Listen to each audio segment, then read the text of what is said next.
tujuan Surabaya Denpasar melaporkan pilot pesawat tersebut atas dugaan tindakan tidak senonoh. Tindakan ini dilakukan sang pilot di dalam kokpit yang terdengar oleh seluruh penumpang pesawat.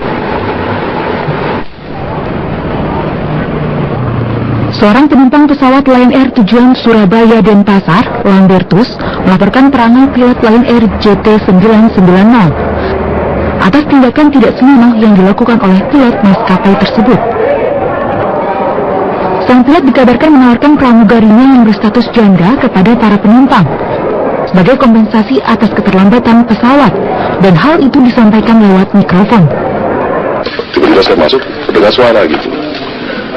Ini pramugari kami berwajah yang ditinggal suami dan gagal dari pernikahan pertama, berwajah cantik, berhidung pesek. Ini berulang macam itu, terus saya dibilang ada yang tertarik, gitu kan? Ya semacam itulah kata-katanya ya.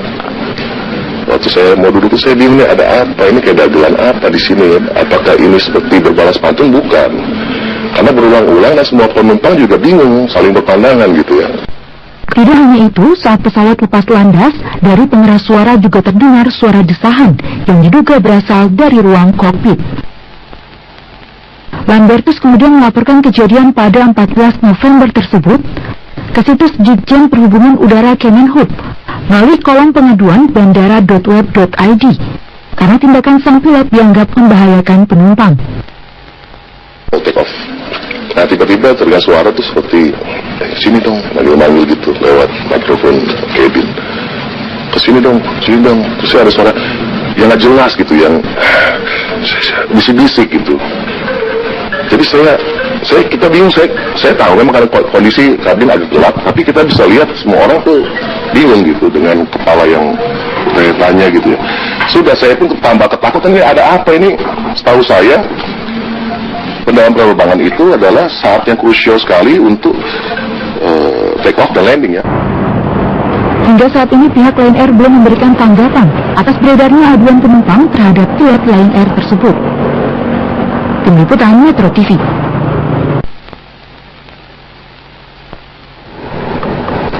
Sindikan prostitusi remaja di Depok, Jawa Barat, pelaku adalah seorang wanita yang meraup pendapatan jutaan rupiah dari aksi kejahatan ini.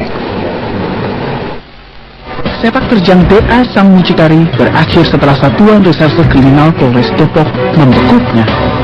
DA, wanita yang kerap memperdagangkan ABG ini, diciduk setelah polisi mendapat informasi dari masyarakat tentang adanya praktek prostitusi yang belakangan kian marak di kota Depok. Dalam menjalankan bisnis haramnya, DA tak hanya memperdagangkan para ABG. Perempuan berusia di atas 20 tahun pun kerap dijadikan objek dagangan yang ia jual kepada pria hidung belang. Untuk wanita berusia di atas 20 tahun, DA yang sudah menjadi mucikari sejak tahun 2013 ini memasang tarif 300 hingga 400 ribu rupiah untuk sekali kerjaan. Sementara untuk kelas ABG, DA memasang tarif hingga 1.200.000 rupiah untuk pelayanan dalam waktu semalam. Karena memang mereka memiliki modus, kalau yang sudah kenal, yang sudah biasa memesan, biasanya langsung telepon atau gunakan BBM atau SMS. Namun yang belum kenal biasanya menggunakan jaringan yang dia miliki. Dia tahu hotel-hotel di Jakarta ini punya orang-orang di dalam hotel tersebut, sehingga apabila ada tamu yang membutuhkan, dia langsung dikontak untuk mengirimkan pesanan dari pelanggan tersebut. Kasus prostitusi ini kini dalam pengembangan polisi. Atas perbuatannya, tersangka dijerat dengan Undang-Undang Nomor 35 Tahun 2014 tentang perlindungan terhadap anak dengan ancaman hukuman pidana selama 10 tahun kurungan. Dari Depok, Jawa Barat, Sidarta Agung, Metro TV.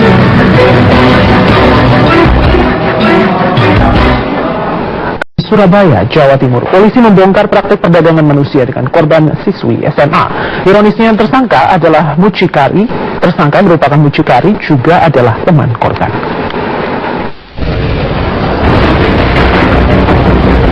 Pengungkapan kasus trafficking siswa SMA ini bermula dari penangkapan korban dan tamunya di sebuah hotel di Surabaya.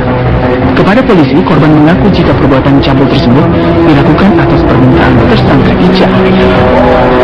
Di hadapan petugas, terungkap modus yang dilakukan tersangka adalah dengan membujuk dan menawarkan korban dengan tarif Rp50.000 hingga Rp400.000 sekali kencan melalui BlackBerry Messenger. Korban pun bersedia dijual karena membutuhkan uang untuk membeli baju baru. Penjualan anak di bawah ya, pelakunya adalah saudari Ica ini. Dia menjual korban ini ke 3 laki-laki. Nah, sementara anak korban ini adalah anak yang masih di bawah umur, masih kelas 2 SMA, salah satu sekolah yang ada di Surabaya. Kemudian pelaku-pelaku ini bukti atau menggunakan korban ini di salah satu hotel yang ada di Surabaya.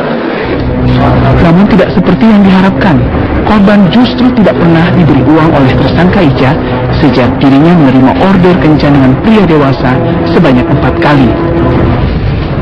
Atas perbuatannya, ketiga tersangka yakni Ica yang merupakan mucikari sekaligus teman korban, serta si pengguna jasa bernama Haris dan Upin, kini ditahan di Unit Perlindungan Perempuan dan Anak Satreskrim Polrestabes Surabaya.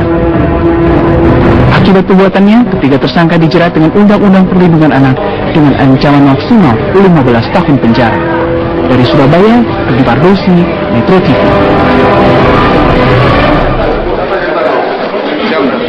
Ketua Dewan Perwakilan Rakyat Setia Novanto kembali membantah dirinya mencatut nama Presiden dan Wakil Presiden dalam pertemuan yang dilakukan Setia bersama seorang pengusaha dengan pihak PT Freeport Indonesia. Pertemuan tersebut diduga terkait dengan rencana perpanjangan kontrak PT Freeport di Indonesia.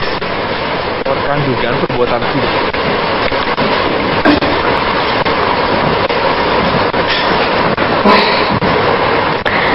Nama Setia Novanto mencuat ketika Menteri Energi dan Sumber Daya Mineral Sudirman Said melaporkan seorang anggota DPR yang diduga sudah melakukan tindakan tidak pantas ke Mahkamah Kehormatan Dewan DPR RI. Dalam wawancara dengan Najwa Shihab yang dilakukan pasca penyerahan laporan, Sudirman Said membenarkan bahwa anggota DPR yang dimaksud adalah Setia Novanto. Meski demikian, Setia Novanto menyangkal pernyataan yang diberikan oleh Sudirman Said. Menurut Setia, sebagai pimpinan Dewan, dirinya tentu menghormati Presiden dan Wakil Presiden. Dirinya juga akan menghormati kode etik yang berlaku, serta mendukung setiap langkah yang dilakukan MKD.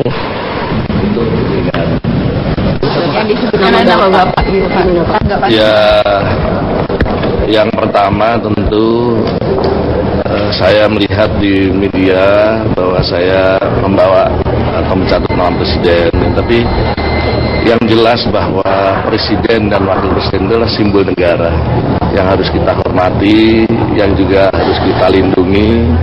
Apalagi Presiden dan Wakil Presiden ini khusus yang berkaitan dengan Freeport ini sangat perhatian, khususnya yang berkaitan dengan masalah bagi hasil, yang dengan CSR, yang khusus kepentingan untuk rakyat dan juga khususnya buat rakyat Papua.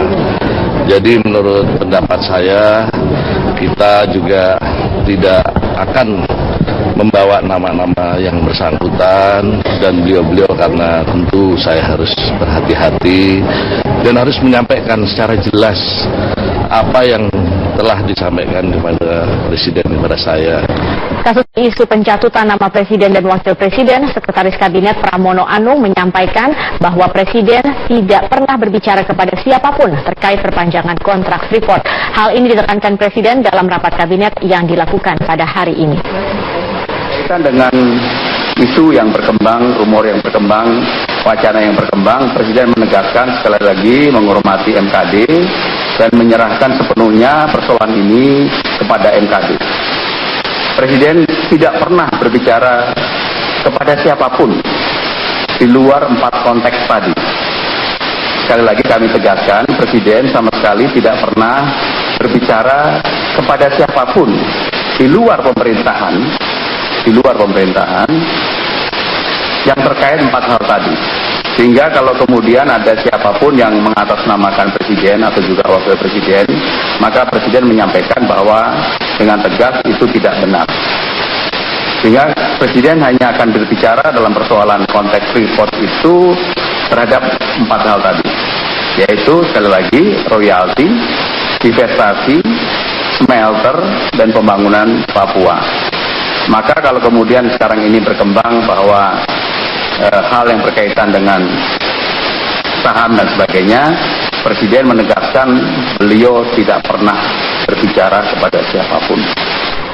Ada pihak lain selain Setia Novanto yang juga diduga turut mencatut nama Presiden dan Wakil Presiden dalam lobi perpanjangan kontrak karya PT Freeport Indonesia. Ya, ini dinyatakan oleh Sekretaris Kabinet Pramono Anung. Menurutnya selain Setia Novanto, Presiden Joko Widodo juga sudah mengetahui ada pihak lain yang diduga terlibat dalam pencatutan namanya dalam lobi perpanjangan kontrak karya PT Freeport Indonesia.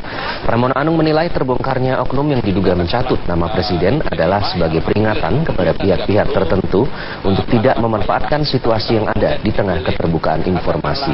Menurutnya kasus ini tidak akan mempengaruhi sikap Presiden terkait keputusan perpanjangan kontrak karya PT Freeport. Presiden tidak pernah menggunakan pihak ketiga untuk lobi perpanjangan kontrak PT Freeport. Karena sekarang kewenangan ada di Dewan, ya silakan komisi. Baik, kalau kemudian simbol negara itu digunakan oleh siapapun, saya tidak menyebut nama ya, oleh siapapun untuk hal-hal yang seperti itu. Karena memang Presiden berkeinginan untuk menyelesaikan atau perpanjangan ataupun tidak memperpanjang ataupun pembahasan berkaitan dengan kontrak karya termasuk dengan Freeport itu sudah dilakukan pendekatan 4 hal tadi. Artinya selain oknum yang dilaporkan ada yang lain itu Presiden? Ya, sejauh ini Presiden telah mengetahui beberapa orang. Sementara itu aku geram dengan dugaan pencatutan namanya oleh Ketua DPR Setia Novanto. JK yang secara tidak langsung membenarkan adanya transkrip yang beredar, mendesak agar ada langkah politik dan hukum untuk menyelidiki kebenaran pembicaraan tersebut. Kalian sudah pada baca kan? Sudah baca belum? Ya begitulah.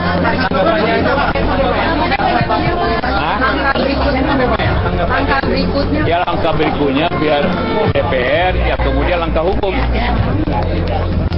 Setelah langkah politik kita selesaikan hukumnya. Ini nggak baiknya beliau mundur apa enggak Pak? Ya itu kalau mundur tidak itu urusan DPR lah. Sebaiknya Dua tokoh kecewa dengan apa yang dialami Ketua DPR Setia Novanto. Ya, baik Muladi maupun Agung Laksono sangat kecewa dengan kasus yang diduga melibatkan Setia Novanto dalam pencatutan nama Presiden Jokowi dan Wapres Yusuf Kala untuk memuluskan perpanjangan kontrak PT Freeport Indonesia.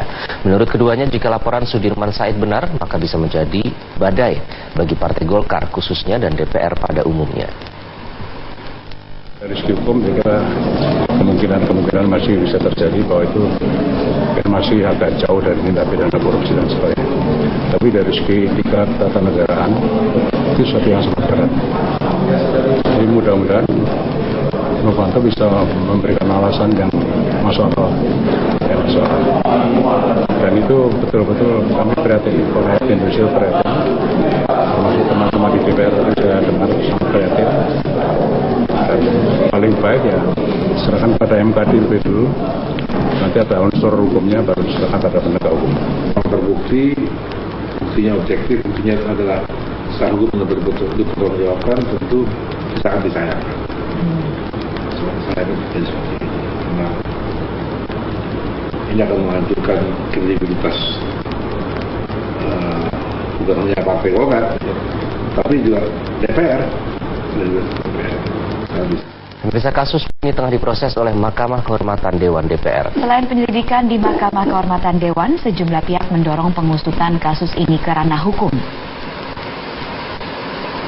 Masyarakat menunggu tindakan tegas dari Mahkamah Kehormatan Dewan DPR untuk menindaklanjuti laporan Menteri SDM Sudirman Said terkait laporan pencatutan nama Presiden dan Wakil Presiden yang diduga dilakukan oleh Ketua DPR Setia Novanto.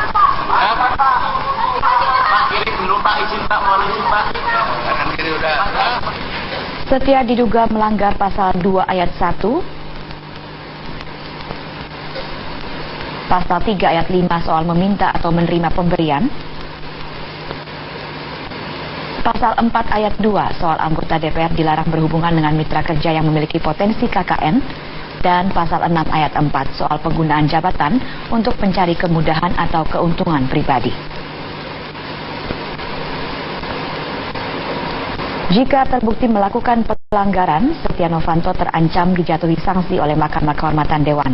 Sanksi yang diberikan mulai dari yang paling ringan berupa teguran hingga yang terberat diberhentikan dari keanggotaan DPR.